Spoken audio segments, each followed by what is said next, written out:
സദ്യയിലെ കുറച്ച് വിഭവങ്ങളൊക്കെ ആയിട്ട് ഞാൻ മേട്ടുവിൻ്റെയും കുഞ്ഞൂസിൻ്റെ അടുത്തേക്ക് പോവാണ് കേട്ടോ. എത്തിയപ്പോൾ മേട്ടു നമ്മളെ കാത്തിരിക്കുകയായിരുന്നു.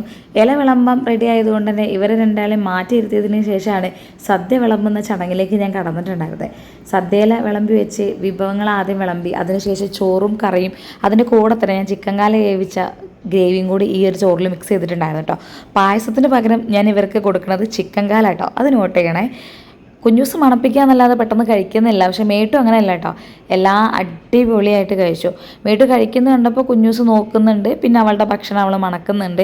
പക്ഷെ കുഞ്ഞൂസിന് എന്തോ ഒരു ഫോർമാലിറ്റി ഉള്ള മാതിരി എനിക്കിങ്ങനെ ഫീൽ ചെയ്യുക. ഇടയ്ക്കിടയ്ക്ക് മേട്ടു കഴിക്കുന്നത് കുഞ്ഞൂസ് നോക്കിയിരിക്കുന്നുണ്ട്. അപ്പം ഞാൻ മെല്ലെ ആളുടെ അടുത്ത് പോയി ഒന്ന് കൊഞ്ചിച്ചു, ചിക്കൻ കാലൊക്കെ ഒന്ന് മണപ്പിച്ച് ചോറൊക്കെ ഒന്ന് കുഴച്ച് കൊടുത്തു. ആദ്യം വലിയ മൈൻഡൊന്നും ചെയ്തിട്ടില്ല, പിന്നെ ആൾ സാവകാശം കഴിക്കാൻ തുടങ്ങി കേട്ടോ. അപ്പോൾ സദ്യ ആൾക്ക് ചെറുതായിട്ട് ഇഷ്ടപ്പെട്ടു. മേട്ടു അത്യാവശ്യം നല്ല രീതിയിൽ തന്നെ കഴിച്ചു.